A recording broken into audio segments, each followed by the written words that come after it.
Champions লিগের quarter ফাইনালে Bayern মিউনিখের বিপক্ষে মাঠে নামার আগে দুঃসংবাদ শুনলেন ইন্টার মিলানের ক্যাপ্টেন লাউতারো মার্টিনেজ।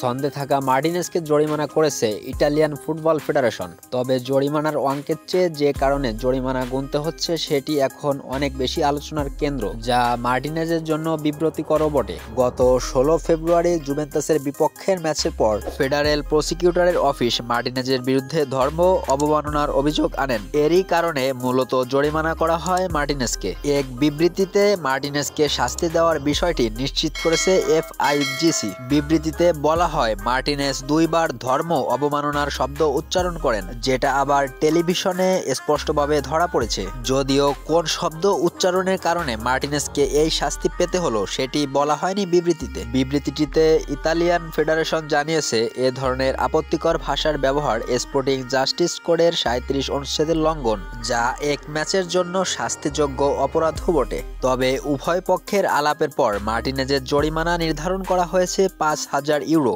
বা বাংলাদেশি টাকায় প্রায় 6,65,000 টাকা। প্রাথমিকভাবে ধর্মীয় অবমাননার অভিযোগ অবশ্য পুরোপুরি অস্বীকার করেন মার্টিনেজ। ফেব্রুয়ারিতে বিশ্বকাপ জয়ী আর্জেন্টাইন স্ট্রাইকার বলেছিলেন, আমি কখনোই সেই শব্দ উচ্চারণ করিনি। আমি অবশ্য হতাশ ছিলাম, তবে আমি এমন কিছুই বলিনি।